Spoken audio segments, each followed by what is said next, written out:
안녕하세요. 김영로 TV의 날짜 이야기입니다. 오늘은 12월 12일이 되겠습니다. 자, 12월 12일 하면은 아주 입에 발리는 그 숫자가 있죠. 12.12, 12.12 사태가 바로 이제 그런 것입니다. 12.12 사태 하면은 뭐 대한민국 그 어떤 정치사에서 큰 변혁이 왔던 그런 날인 것만도 뭐 사실입니다. 음, 하지만은 이제 그런 어떤 그 부정적인 그런 이미지를 자꾸 각인시키려고 하는 그런 세력들, 그러한 세력들의 이야기도 있지만은 사실 오늘이 또 다시 한번 곱씹어 보고 뒤집어 보면은 바로 대한민국의 건국을 유엔이 승인한 날이 되겠습니다. 1948년 8월 15일 날 우리가 어 건국을 하고 유엔에 인제 그 승인 신청을 인제 넣었겠죠. 근데 그 승인 신청이 바로 나는 것이 바로 1948년 12월 12일 오늘이 되겠습니다. 오늘 굉장히 의미 있는 날입니다 사실은.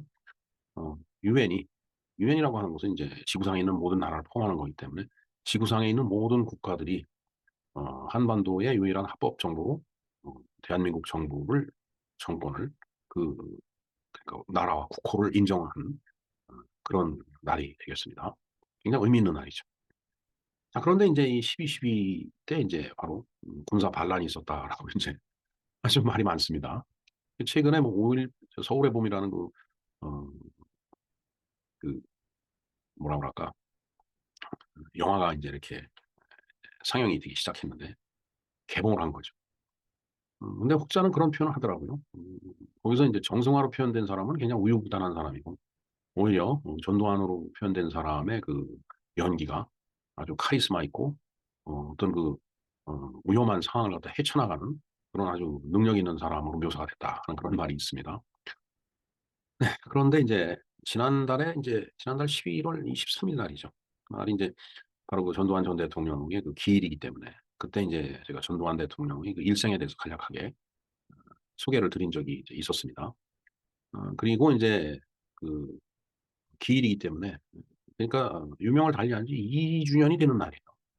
2년 동안 뭐 땅에 묻히질 못하고 예 그 집안에 유족들이 살고 있는 집안의 그 벽장 속에 인제 있다가 어 그 파주 근처에 인제 안장할 장소를 마련했다라고 해 갖고서 드디어 인제 흙으로 돌아가는구나 라고 인제 그때 제가 그런 말씀을 드렸는데 최근에 나오는 그 인제 뉴스를 보니까 또 끝없이 또 인제 그쪽 정치 세력이 반대 의견을 내놓고서 이러지도 못하고 저러지도 못하고 그런 상태에 있는 것 같아요.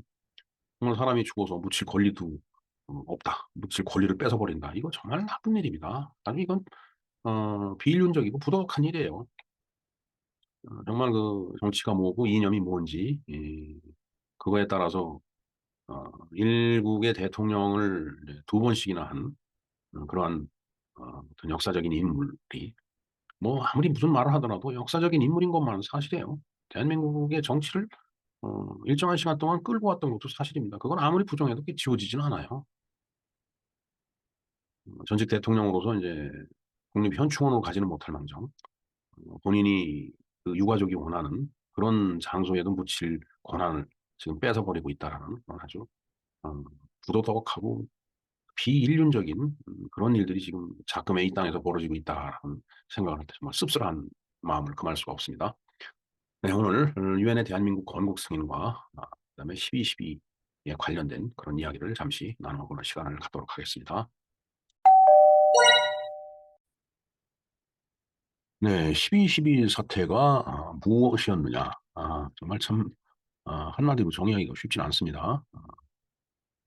그래서 인제 제가 2021년 12월 12일 날 인제 12.12 사태에 대해서 제 나름대로 이제 방송을 했던 부분이 있는데 물론 뭐 짧은 시간 내에 이런 역사적인 어떤 그 사건을 뭐 쉽게 다룬다라는 게 불가능하죠. 네.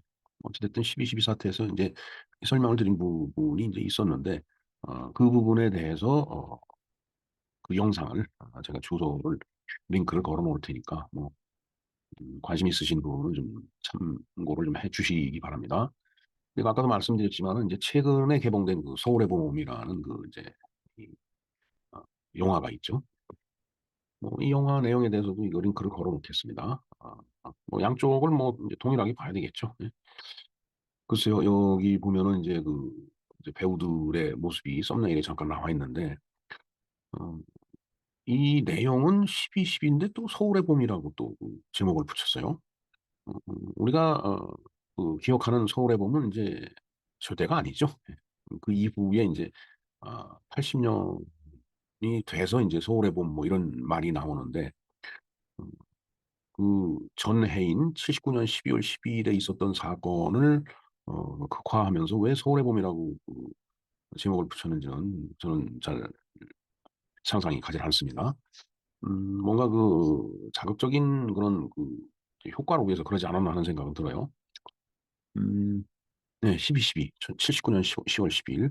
저는 그때 당시 군인이었습니다. 그러니까 저도 계엄군의 일원이었었죠. 어 뭐 그때 당시에는 한정된 정보를 갖고 판단을 해야 되기 때문에 정말 이게 무엇인지 잘 몰랐어요. 근데 이제 먼 훗날 인제 이런저런 얘기를 듣고 또 인제 그런 것들이 무슨 이제 재판을 통해서 인제 맨 처음에 내렸던 결론이 번복이 되고 뭐 이런 걸 많이 이제 우리가 봐 왔는데, 어찌 됐든 그러한 흐름의 연장선상에 있는 그런 영화가 아닌가 이렇게 생각을 해 봅니다. 근데 그 이 서울의 봄이, 이 영화가 저는 인제 그렇게 생각합니다. 어떤 역사적인 사실을 놓고서 거기에 인제 픽션이 가미돼 갖고서 뭐 소설이 된다거나 그다음에 인제 드라마가 되거나 아니면은 영화가 되죠. 근데 가미된 픽션이 어느 선인가를 구분하는 거는 사실 그때 당시를 살아본 사람들이 아니고는 사실 구분하기가 어렵죠. 그래서 그러한 픽션이 마치 역사적인 사실과 같이 이 미래 세대에 각인된다라는 거, 저는 굉장히 위험한 일이라고 봅니다. 그래서 뭐 "고증을 한다."라고 하는데, 고증을 한다라는 게 뭐 그때 당시에 입었던 의복이라든가 의상이라든가 아니면 뭐 썼던 모자라든가 그다음에 무슨 건물의 구조라든가 뭐 그런 것들만 고증하는 게 아니고 역사적인 의미도 제대로 고증을 할 필요가 있다라는 생각이 듭니다. 글쎄요. 보면은 이제 머리가 이렇게 벗겨진 사람이 나오는데 인제 되게 극중에서는 인제 전두광이라고 하는데 전두환 전 대통령을 얘기를 하는 거겠죠. 네. 음 그 철저한 고증을 통해서 인제 머리가 벗겨진 것 같이 그렇게 인제 분장을 했네요. 어찌 됐든 뭐 관심 있는 사람은 서울의 봄이라는 이 영화를 뭐 볼 수밖에 없다라고 생각이 됩니다. 자, 그런가 하면은 또 반대편의 의견이 있습니다. 이것은 인제 펜앤마이크에서 그 만들어진 영상인데, 이것도 썸네일을 보고서 하여튼 이 내용을 음 링크를 걸어 놓을 테니까 한번 보고서 비교 판단을 해 봤으면 하는 바람입니다. 아까도 말씀드렸지만 저는 이 당시에 군인이었어요. 예, 계엄군이었습니다. 어 그러니까 인제 제가 이때는 인제 계급이 인제 육군 중위였었죠. 뭐 소대장을 하다가 인제 참모 생활도 좀 하고 하는 그런 과정에서 인제 이런 사건이 인제 일어났었고, 또 그날 밤에 정말 어 기상이 걸려서 부대로 뛰어들어갔던, 그리고서 인제 기약 없는 영내 대기를 했던 그 기억이 있습니다. 자, 아까도 잠깐 말씀드렸지만 본 사건과 인물에 관련된 판결은 한번 났었는데, 그리고 나중에 역사 바로 세우기 해 갖고서 인제 번복이 됐죠, 결과가. 음 이것은 지금도 좌우의 이념 대립 선상에서 싸울 수밖에 없는 상황이에요. 이걸 지금 어느 누가 한쪽이라고 그렇게 동의를 하겠습니까? 늘 말씀드리지만은 아직 저때 당시에 무언가를 서로 주고받았던 사람들, 그 세대가 지금 눈은 시퍼렇게 뜨고 살아 있습니다. 뭐 저 자신도 그때 당시를 지켜봤던 사람인데 아직 제 눈이 시퍼렇게 떠져 있거든요. 그래서 지금은 서로 싸움뿐이 일어날 수밖에 없어요. 저 사건이 갖는 역사적인 의미는 시간이 더 지나야 된다고 봅니다. 시간의 값을 해야 돼요. 글쎄요. 적어도 또 한 '세 세대 정도는 흘러가야지 정확한 판단이 나오지 않을까.' 이런 생각을 해 봅니다. 뭐 그때는 우리는 그야말로 이 땅에 거름이 돼서 없어져 있을 테니까 후세 사람들이 인제 그것을 보고서 인제 또 생각을 하고 판단을 하고 또 후세 사람들끼리 또 서로 치고받고 싸우겠죠. 그러나 의미는 점점 이제 명확해질 거라고 보여집니다. 음 하지만 제 기억으로 당시에 인제 12.6 이라는 사건을 통해서 박정희 대통령이 인제 어 그 암살이죠. 서거가 됐죠. 그러니까 인제 권력의 공백이, 엄청 큰 공백이 생긴 거예요. 그걸 제가 지금 한자로 거함이라고 표현했는데, 정말 바다 위에 떠 있는 커다란 항공모함같이 커다란 배와 같은 공백이 대한민국의 정치 권력에 나타난 겁니다. 그러니까 그때 당시의 상황을 보면은 그 공백을 서로 차지하려고 소위 이 땅의 정치권들이 낯뜨거운 각축을 벌였죠. 네. 정말 지금 생각해 보면은 정말 추접한 사람들입니다. 뭐 말로는 뭐 멋있는 표현을 하죠. 뭐 "민주를 위해서 그렇다." 그다음에 또 뭐 한쪽에서는 "그래 그런 민주를 위해서 어떤 일정한 시간 계획을 갖고서 그렇게 세상을 개혁 내지는 변화시켜 나가겠다. 그런 약속을 할 테니까 믿어 달라." 결국 그 두 세력 간의 싸움이에요 말하자면. 제가 김수영 시인의 푸른 하늘이라는 시를 소개하면서 혁명에서는 피 냄새가 난다고 그랬죠.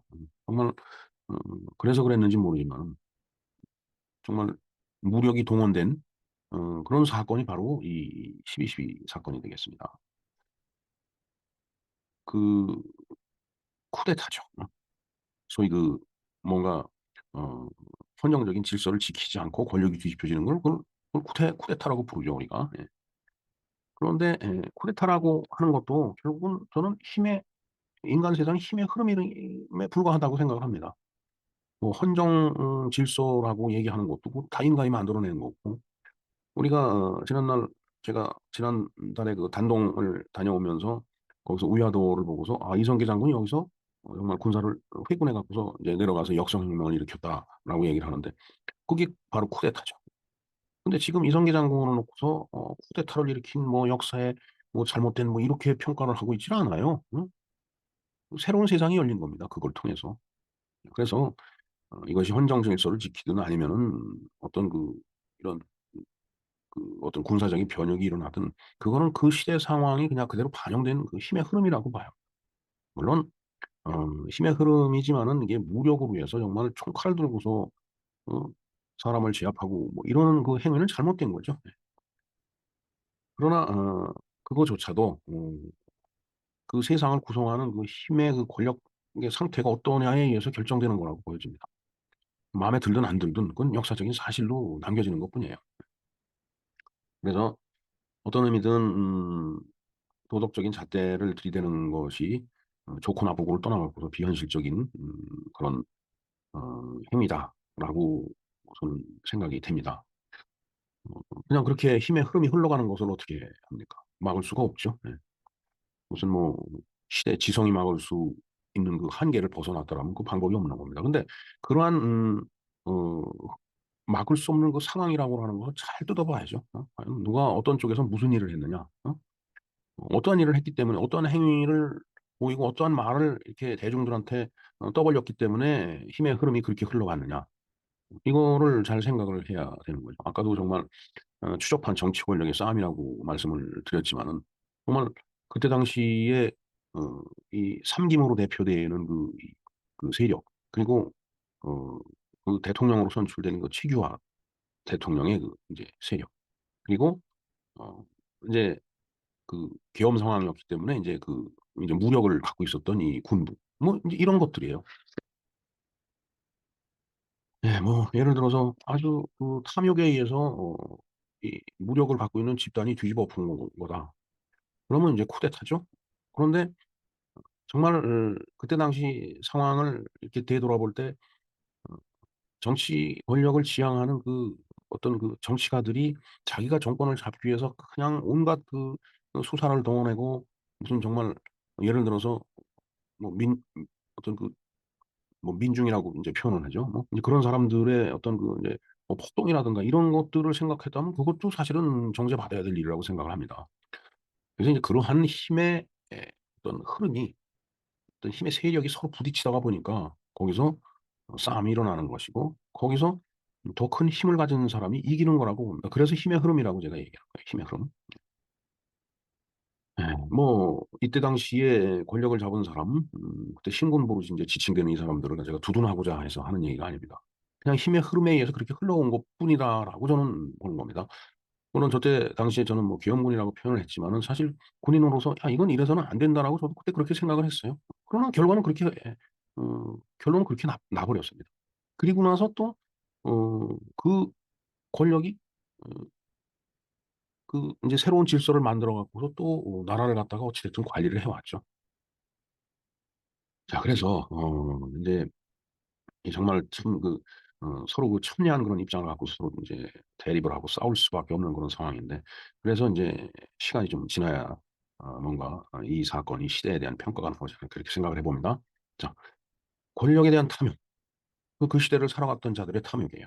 그 당시에 '아 내가 쪼끔만 노력을 하면은 저 대권을 가질 수 있다.'라고 했던 사람들의 탐욕. 그게 군인이었든 일반 정치가였든. 그리고 군인들이 정말 처음부터 그랬는지 그것도 사실은 좀 따져 봐야 될 일이고. 어 뭐 어찌 됐든 그 시대가 그렇게 지나갔죠. 11대 12대 소위 그 5 공화국이라고 해서 인제 전두환 대통령 시대가 이렇게 지나갔습니다. 그러나 1987 년에 어 소위 어 인제 1로 삼김이 다시 붙는 그런 이제 대통령 직선제 개헌에 의한 그런 선거가 있었죠. 그때도 생각을 해 보세요. 소위 인제 군부라고 신군부라고 욕하는 군부의 세력에서는 1로 노태우 후보가 나왔고, 그다음에 그 권력을 차지하려고 했던 또 3 명의 김씨가 있었습니다. 그래서 1로 삼김 붙었잖아요. 근데 국민의 선택은 1로였습니다. 저는 국민의 선택이 정답이라고 보거든요. 예, 그때 상김이 합의를 했으면은 지금 이런 일이 더 빨리 종식이 됐을 거 아닌가 하는 생각이 들어요. 종식도 그들의 관점에서 봤을 때 종식이고, 음 또 반대쪽에서 봤을 때는 끝난 게 아니죠. 그냥 싸움의 연속입니다. 그게 인생이고, 그것이 쭉 축적돼서 이렇게 종이장에 쓰여지면 그게 역사고, 그게 나중에 세계사가 되고 인류의 문화사가 되고 그런 거라고 보여집니다. 정말 참 사람 사는 게 뭐 엄청나게 대단한 것 같지만은 다시 한번 생각해 보면 아무것도 아니에요. 그렇게 살다 죽는 게 인생이죠, 사실은. 아까도 말씀드렸지만은 어찌 됐든 가해자와 피해자, 아직 동시대인이 모두 이 땅에서 두 눈 시퍼렇게 뜨고서 살아있기 때문에, 물론 뭐 죽은 사람도 많이 있죠. 그때 당시에 권력을 거머쥐었던 사람들은 이제 다 죽었죠. 예. 일로 삼김 다 죽고 전두환 대통령도 죽었어요. 예. 인제 이 땅에 거름이 될 인제 입장이죠. 거름이 되고 있겠죠, 지금 땅속에서 푹푹 썩어가면서. 예. 자, 그러니까 이들 모두가 권력이 되고 난 뒤에 한 3 세대쯤 흘러가서 100년 뒤에 어떤 평가가 나올지 한번 두고 보겠습니다. 물론 우리는 볼 수가 없죠. 우리 세대가 후 후대 사람들이 보게 될 것입니다. 어찌 됐든 이 12.12 이 사건은 폭탄 같은 존재예요. 자, 이제 그런가 하면 오늘이 유엔에서 대한민국 건국을 승인한 날이라고 이제 그랬죠. 요번 YTN 뉴스에 썸네일이 나와 있는데, 요 썸네일에 하나씩 보이는 이 문서가 유엔의 표결 문서였다라고 그러네요. 대한민국 정부를 인제 승인한, 즉 한반도의 유일한 합법적인 정부다. 어 50 선거를 통해서 탄생한, 그야말로 국민의 민의에 의해서 탄생한 그런 합법적인 정부다라고 어 그 유엔이 유엔이 이제 승인을 한 이제 날이 되겠습니다. 자, 그래서 SNS 상에서 이렇게 떠도는 유엔의 대한민국 건국 승인에 대한 증언이 인제 있습니다. 그래서 제가 그걸 어 스 캡처를 해 갖고서 여기 좀 띄워 놨습니다. 자, 즉 유엔 총회의 한국 독립을 위한 계획에 근거하여 유엔의 감시하에 주민 총선거, 국회 결성, 헌법 제정, 정부 수립이라는 일련의 과업이 차례로 수행되고 마무리되는 전체 과정이 마지막 단계였다. 예. 유엔 승인이 그렇다라는 얘기죠. 유엔 한국임시위원회로부터 일련의 과정을 보고받은 유엔 총회는 1948년 12월 12일 유엔 총회 결의 제195 호제 2항에 의하여 유엔의 승인을 받았다. 1949년 8월 15 일은 제1회 독립기념일이었다. 당일 정부는 정부가 주도하는 독립 1주년 기념식을 거행했다. 이영훈 교수님의 영상을 보면은 많은 사람들이 "독립 1주년이 몇 년이다." 그럼 "몇 년이냐?"라고 물어보면 1946 년이라고 얘기를 한답니다. 1945 년은 우리가 해방이 된 거지 독립이 된 건 아니죠. 건국이 된 게 아닙니다. 결국 미군정 3 년이 있었기 때문에 정식으로 대한민국이라는 나라가 세워진 것은 1948년 8월 15 일이고, 음 그해 12월 12일 날 유엔의 승인을 받았기 때문에 1949년 8월 15 일이 제1회 독립기념일이 된다라는 얘기죠. 근데 이제 지금은 음 저에 대한 어떤 개념 정립이 제대로 되질 않아 갖고 지금 굉장히 혼탁합니다. 혼란스러워요. 정말 독립 1 주년 하면은 일본으로부터 벗어난 1945년, 즉 그러니까 1946년 어 8월 15 일이 독립 1 주년이다라고 이렇게 착각을 하고 살고 있는 거다라는 얘기가 되겠습니다. 자, 대한민국 정부와 국민이 이날 독립 1주년 기념식을 거행했다는 뜻은 그 1년 전에 대한민국이 건국되었음을 인정하고 이를 기념하는 것이다. 제가 캡처를 이렇게 여기까지만 제가 했습니다. 자, 다시 한번 볼까요? 제가 드린 말씀은 1945년 8월 15일 날 해방이 됐어요. 즉 일제히 압제로부터 풀려났다. 누구에 의해서? 연합국 승리에 의해서 일본이 항복을 함으로써 원자탄 두 방에 그렇게 된 거예요. 그리고 3년의 그미 군정 시기가 있었습니다. 그러니까 1948년 8월 14일까지죠. 그래서 그 사이에 미군정 3년 동안 뭐 신탁 통치를 한 해 만에 이제 이런 것을 거쳐갖고 겨우겨우 이제 나라를 세우게 됐는데 1948년 5월 10일 날 음, 그러니까 이제 선거를 총선을 치르러 이제 들어왔는데 유엔 그 이제 감시단이 북한에서는 이제 38선 이북으로 올라오는 걸 거부했죠. 그래서 이제 그럼 선거 가능한 남한만이라도 선거를 하라. 그래서 그게 1948년 5월 10일 날 그 선거가 이루어진 거고 그 선거 결과에 따라서 1948년 5월 31일 날 지원국회가 개원이 됐고 1948년 7월 17일 날 어, 대한민국 헌법이 제정이 돼서 공포가 된 겁니다. 그래서 전날이 제헌절이에요. 1948년 8월 15일 날 대한민국 정부가 수립이 됐고 1948년 12월 12일 바로 오늘 유엔이 대한민국 건국 승인이 됐다. 즉 국민이 있고 주권이 있고 영토가 있는 그런 상태를 인정받은 거죠. 일제시대 때는 주권도 없었고 영토도 뺏겼고 국민은 있었죠. 일본의 그 한국신민으로서의 국민이 있었을 뿐이죠. 그러니까 그건 건국된 게 아니죠.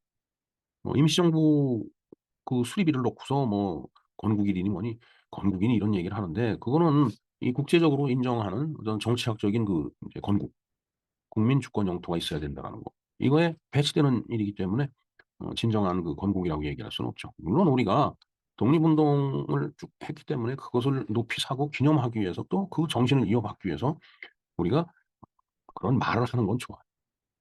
그러나 국제적으로 인정받을 수 있는 것은 1948년 8월 15일이다라는 얘기예요. 오후 5시 15분경 유엔 총회에서 대한민국이 찬성 48 반대 6 기권 1로 국제사회 승인을 받았다. 반대를 한 나라도 있었네요. 참 어떤 나라인지 괘씸한 나라인데 한번 볼까요? 반대표는 소련 3표와 소련이 3표씩 행사를 했단 말이죠. 참. 그다음에 체코슬로바키아. 지금은 체코하고 슬로바키아가 분리가 돼 있죠. 그다음에 유고슬라비아, 폴란드. 폴란드도 뭐 동구권 그 우선 국가였기 때문에 그리고 스웨덴은 기권했는데 뭐 중립을 표방을 했었던 모양이죠. 자, 여기서 얘기하는 소련은 그러니까 러시아 혁명으로 인해서 탄생된 소련이면서 어, 그 이제 소련이 이제 몰락이 됐죠. 그리고서 지금의 이제 러시아가 그 이제 에, 나라의 대부분을 그 이제 인수받아 갖고 이제 그 연속 선상에 있는데 그때까지예요. 소련이 몰락한 그때까지 이 소련이고 저 소련이라는 의미 정말 우리나라 역사에서는 굉장히 그 뼈아픈 아픔을 많이 준 그 나라죠. 6.25 전쟁을 뒤에서 조종해서 일으킨 것도 저 소련이고 그래서 우리가 지금 러시아를 놓고 볼 때 굉장히 그 불편한 그 마음을 갖고 있는 건 사실입니다. 또 항상 경계는 해야 되겠죠. 뭐 대부분 뭐 소련이나 러시아나 뭐 비슷하니까. 자, 그러나 소련이라는 나라가 갖고 있었던 정치 체제하고 지금 러시아의 정치 체제하고는 많이 달라요. 제가 듣기로는 민주주의 정치 제도를 채택하고 있다라고 이제 러시아가요. 그렇게 이야기를 하더라고요. 제가 정치학자가 아니기 때문에 자세한 건 모르지만은 이제 지금은 푸틴이 이제 러시아 대통령이죠. 뭐 그 인터넷 뉴스를 보니까 내년에 또 대선에 출마를 하는데 그래서 당선이 되면 또 2030년까지 이제 집권한다고 하는데 물론 이제 뭐 그거는 이제 우리 관점에서 엄청 웃기는 얘기죠. 그러나 뭐 그 나라에서 또 뭐 그렇게 받아들이면 뭐 어쩔 수 없는 거예요. 아니 뭐 북한 같은 나라도 있는데 뭐 나라인지 뭔지 모르지만 어찌됐든 그 정치 제도라고 하는 것도 민주라고 하는 개념도 그건 그 국가 사회가 처해 있는 현실과 그들의 문화 뭐 그런 거에 따라서 이제 각 나라마다 개념이 조금은 다를 거라고 보여집니다. 자, anyway, 1949년 8월 15일 날 제1회 독립기념일 기념식을 우리가 거행을 했다라는 얘기가 되겠습니다. 자, 그럼에도 불구하고 끊이지 않는 건국 논쟁이 있는데 결국은 이념의 좌냐 우냐, 좌도 또 특히 이제 그 공산주의, 소위 사회주의적인 그런 어, 그 개념을 갖고 있는 사람들과 자유민주의 어떤 개념을 갖고 있는 사람들과의 대결이다라는 얘기죠. 참 그걸 보면은 참 대한민국은 분단이 돼 갖고 저 두 이념이 계속 대립한다는 데 있어서 참 불행합니다. 불행입니다 지금. 자, 자유대한민국 1948년 8월 15일 날 유엔이 승인을 해서 건국을 이제 했죠. 그 이외의 세력, 임시정부 수립일, 북한 정권 수립일 뭐 이런 얘기들이 있는데 아까도 말씀드렸지만은 임시정부 수립일 음, 우리 그 앞 세대의 그 어떤 독립을 위한 투쟁 그건 우리는 높이 평가하고 또 길이 이어받아야 될 정신입니다. 그렇다라는 의미를 이 말씀을 드리고 오늘의 이야기를 마무리를 좀 져야 될 것 같습니다. 예, 하여튼 모든 자료는 제가 링크를 걸어 놓을 테니까 뭐 참조를 해 주시고요. 자, 어찌 됐든 대한민국이라는 체제를 부정하고 전복하려는 세력 뭐 있죠 분명히. 예. 뭐 여러분 뭐 눈앞에서 뻔히 보실 수 있는 그런 지금 상황이에요. 그것이 민주 체제이기 때문에 가능한 거예요. 예를 들어서 어 북한과 같은 그런 세습 정권이 정말 그 무력을 앞세워 갖고서 국민을 통치를 한다라면은 거기서는 뭐 이런 거 꿈꾸기가 쉽지가 않죠. 예. 어찌 됐든 소위 언론의 자유가 보장돼 있고 사상의 자유가 보장돼 있고 뭐 집회 결사의 자유가 보장돼 있고 뭐 이런 민주적인 질서를 위한 어떤 집회 어떤 인제 인제 보장돼야 되는 그런 자유 그런 것들을 허용을 하니까 그 자유를 이용해 갖고서 뭐 음 국가사회에 반대되는 얘기 뭐 이런 얘기도 막 떠들고 돌아다니는 거예요. 그 세력이 인제 바로 대한민국을 부정하는 세력들이죠. 참 진짜 불행입니다, 이 나라에. 옛날에 기동전이라는 말이 있었죠. 즉 6.25 사변 같은 무장공비를 침투시키고 걸리는 또 각종 테러 행위. 전쟁과 테러가 바로 기동전이에요. 근데 이 공산주의자들도 이걸 해 보니까 이걸로 해결이 안 되더라 이거죠. 응? 그렇지 않아요? 지금까지 인류의 어떤 역사를 봐 오면은 그냥 전쟁만 일어났지 뭐 전쟁에 의해서 뒤집어지는 거 별로 인제 없다라는 걸 우리가 역사적으로 다 알고 있습니다. 자 그래서 인제 그들이 취하는 게 인제 진치전이죠. 대한민국 내 공산주의의 진치를 구축하는 겁니다 지금. 뭐 학교 계통에도, 노동 계통에도, 언론 계통에도, 입법에도, 사법에도, 행정에도, 선거 관리 대한민국 사회 전 분야에 이런 진치들이 많이 구축이 돼 있다라고 이제 어 물론 저도 그렇게 생각하지만 뭐 많은 사람들이 그렇게 보고 있죠. 그게 또 사실 현실이에요 지금. 자 또 이런 지금 영상이 있네요. 아주 이건 굉장히 핫한 이슈입니다. 공병호 TV 썸네일만 띄워 놨습니다. 내용을 여기서 들여다보면 또 저작권의 문제가 있기 때문에 썸네일만 보겠습니다. "훈원의 존재가 사기다. 한 번 더 하면 딱 한 번 더 하면 나라를 삼킬 수 있는데 그 사람들 조작 안 한다?" 이거 물음표죠. 안 할 리가 없다라는 뜻으로 이렇게 쓴 것이죠. "사전투표 선거인 명부 공개해라." 핵심 그게 핵심이다. 총선, 사전투표를 뻥튀기 할 전망이다. 이렇게 계속 방송이 이제 지금 되고 있는 거 우리 어 유튜브 세계에 들어가 보면 아주 인제 일반적으로 흔하게 볼 수 있는 그런 영상이 되겠습니다. 이게 우리나라 현실을 대변하고 있는 거라고 보여집니다. 자 그런 의미에서 우리가 정신을 바짝 차려야 된다고 생각합니다. 예 내년 4월 10일 그 총선에서 결과가 정말 이상하고 어이없게 나온다라면 우리가 지난 70여 년 동안 우리가 만들어 오고 그다음에 봐 오고 생각해 오고 던 그리고 우리들끼리 서로 이야기했던 대한민국 어 정말 나라를 세우고 그다음에 나라의 경제를 부강하게 발전시키고 그다음에 민주화를 이렇게 해 놓고 한 이 대한민국의 모습은 더 이상은 그러한 대한민국은 이제 없을 거라고 저는 확신을 하고 있습니다. 네. 굉장히 혼란스럽고 슬픈 얘기가 되겠지만 그것은 지금 현 상태에서 부정할 수 없는 현실적인 이야기라고 말씀을 드릴 수밖에 없습니다. 자 이상 12월 12 일을 맞아서 1979 년에 있었던 12.12 사태 그다음 1948년 12월 12일 건국 승인 그 두 사건에 대해서 오늘의 날짜 이야기로 공부를 해 봤습니다. 김영노 TV의 날짜 이야기였습니다. 감사합니다.